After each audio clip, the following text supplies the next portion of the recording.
glare shield. The glare shield control layout is mostly symmetrical side to side. Starting at the captain's side, the two leftmost dials control brightness for main displays 1 and 2 beneath. The chrono button controls a basic stopwatch type function, which can be displayed on the primary flight display. The warning caution master switch shows a red warning or yellow caution alert if either are triggered. The switch must be pressed to acknowledge the alert and rearm the system for any further alerts. Pressing the side stick button gives priority to the pilot's side stick and deactivates autopilot. An aural priority left message sounds. The next cluster of buttons is a non-verbal system to supplement pilots' communication with air traffic control. There are options to accept, stand by, reject, or load pre-programmed messages into the flight control system, which can then be quickly accessed in communicating with air traffic control. The radio and control tuning section has knobs and buttons to quickly change displays for relevant info, and a radio panel with many related functions. The left and right buttons correspond to the left and right sides of main display number 2 beneath. The map button displays the last selected map type, of which there are various options. An adjacent knob adjusts map range. The FMS button displays flight management system details like position, flight plan, performance, route, and more. The CNS button opens screens related to communication, navigation, and surveillance capabilities afforded by the many special antennas and systems on the craft. The checklist button opens the electronic checklist. SYN opens synoptic pages, which are simplified real-time diagrams of critical systems, showing, for example, the status of the hydraulic or fuel system, and major components at a glance. Data displays the last selected data page, which can be items like important documents or aeronautical charts. Terrain, traffic alert, and weather switches bring up overlays corresponding to those systems. The baro switch changes how barometric pressure is displayed. The small screen has surrounding buttons for quick access to features that affect how items are displayed on primary screens below, including weather radar, navigation details, and so on. The Tune menu button and dial are also for navigating settings and menus on this screen. Ident broadcasts aircraft identification to air traffic control for 18 seconds. The flight control panel sits at the center of the glare shield and is used to input and monitor flight data in the automatic flight control system. The FD switch displays pitch and roll commands from the flight guidance system on the primary displays. The SPD switch selects between various ways of measuring airspeed and how that info appears on nearby flight control displays. The HDG button displays heading on the flight control display. The dial tunes to the desired heading, which is an angular measurement from north at 0 degrees, clockwise, to 359 degrees. Nav selects between various available ways of measuring lateral or side-to-side movement as the aircraft travels its flight path. The approach button selects between various approach systems, where airplanes and airports have different available equipment setups. Aircraft can choose to rely on their own data for airport approach, or some blended procedure where airports have systems in place to relay precision guide information to the craft. The half bank switch limits bank angle in a turn, especially at higher speeds, to avoid uncomfortable G-forces on passengers and crew, and to mitigate the likelihood of a stall. Switches in the center of the flight control panel deal with autopilot and related functionality. The AP switch toggles autopilot.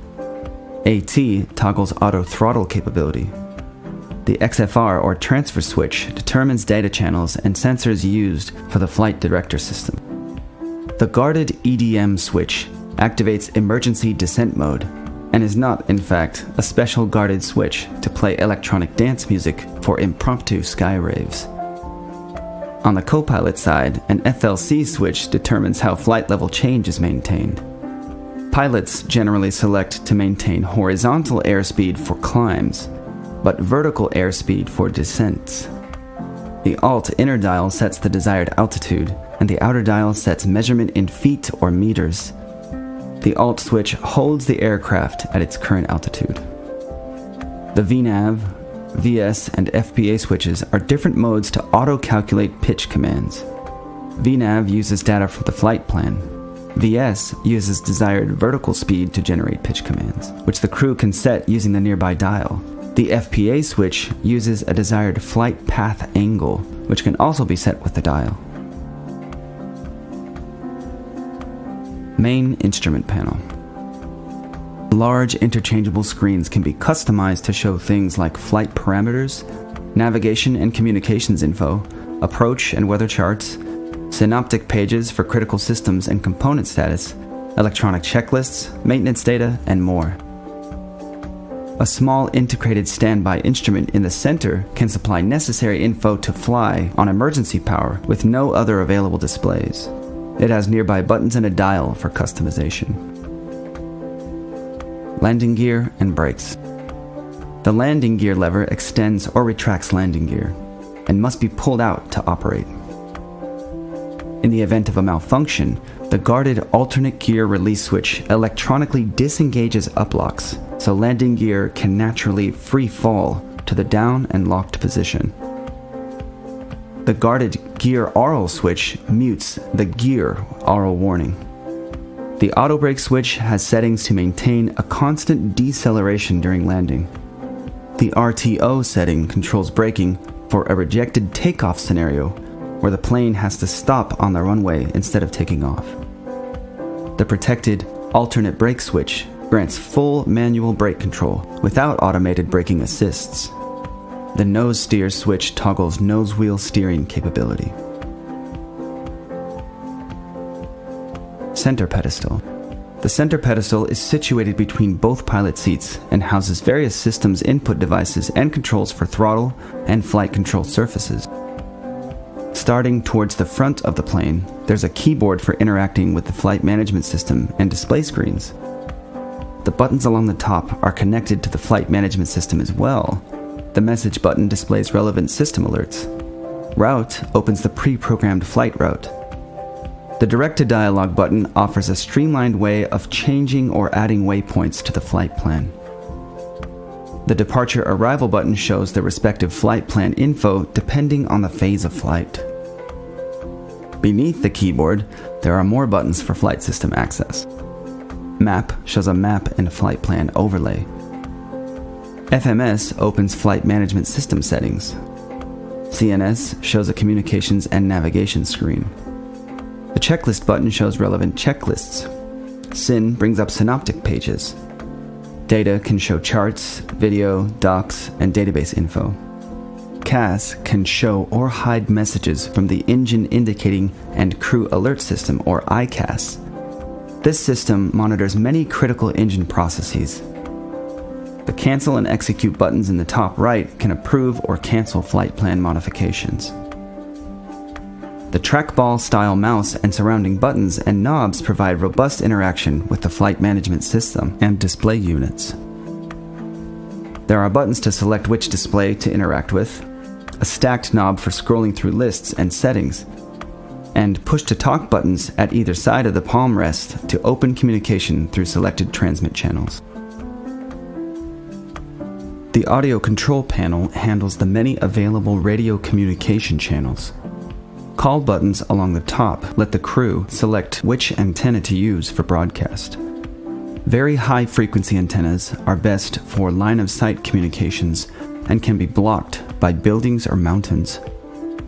High frequency antennas can penetrate some obstacles but are prone to distortion from atmospheric conditions like solar flares, geomagnetic storms, and so on. SATCOM is the satellite communication channel that may be ideal in places with limited VHF and HF equipment. CAB opens communication between pilots and flight attendants in the cabin. Volume switches pop up to activate respective listening channels. Pilots can listen on any number of channels. The PTT and INT rocker switch selects between external communication and internal channels reserved for communication between pilots or to ground crew. The next three dials let pilots listen in on various radio beacon and guidance systems that transmit info to the aircraft. Many of these channels transmit in Morse code. ID is a constant three-letter broadcast.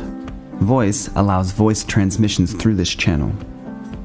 Nav 1, 2, and 3 are channels related to flight management systems and usually transmit audio for specific airport identification, among other things. DME is the distance measuring equipment channel. MKR is the marker beacon channel, which aircraft can use to determine distance from a selected beacon, usually located along runways. PA is the public broadcast channel that lets crew broadcast to passengers in the cabin. The trim control panel has a split aileron trim switch that's spring-loaded to the center position for adjusting aileron trim. The surrounding LWD and RWD labels stand for left wing down and right wing down respectively. The rudder trim switch is also spring-loaded, and the surrounding labels indicate nose left or nose right. The reversion switch panel ensures critical info will appear on displays, especially in the event of a primary flight display failure. The display switch has 3 set scenarios to quickly switch certain digital info panels to particular displays, based on which displays are still available. The inhibit switch disables display tuning customization. The flight director and auto throttle alternate source switch changes which channel this data uses from multiple available channels, again for redundancy.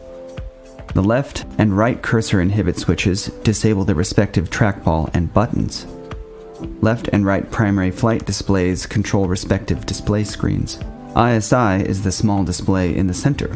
The ADS switches let crew cycle through info from various sources in the air data system, like air temperature probes, angle of attack sensors, and so on. IRS switches cycle data from internal reference units. These units have accelerometers and laser gyros to measure things like aircraft altitude and heading, among others. The park brake pull-turn switch sets the parking brake. At the back of the center pedestal, there's an interphone that can be used to communicate with passengers or other flight crew. An onboard paper printer is situated behind a thin slot in front of the interphone with its associated buttons. Pilots may print out things like weather information, clearances from air traffic control, and performance numbers for takeoff.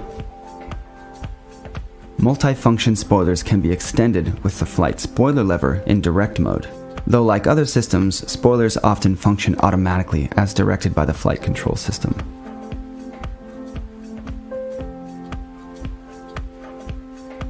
The slat flap lever has a release handle on top to advance past gated positions 2 and 4. There's also a protected deploy switch to override the system and force deploy slats and flaps to position 3. The engine panel has a switch for continuous ignition. This setting is generally automated but can be manually toggled by crew. Continuous ignition guards against engine flameout due to various events like heavy weather or turbulence. The start switch in auto mode lets the engine start sequence be directed by automated systems. Left or right crank lets the crew dry crank the engine or crank engines as part of a manual start sequence. There are fire indicator lights for left and right engines. The pilot event switch, when pressed in, marks flight data recorder info for future maintenance investigation. Throttle quadrant assembly. Switches at the base of the throttle quadrant assembly initiate the left or right engine start sequence. Throttle levers for each engine reach maximum throttle as they move forwards. Finger pull levers on the front of each throttle lever allow rearward travel into the thrust reverser section. A button on the side of each lever toggles auto throttle on or off. Toga switches at the side toggle takeoff or go around modes. Takeoff mode increases throttle for takeoff based on automated flight plan data. Go around mode is an alternate automated throttle process to maintain flight, for example, in an aborted landing scenario. The co-pilot side has some of the same modules as the pilot side with the addition of a lighting panel and the cockpit door panel. The stack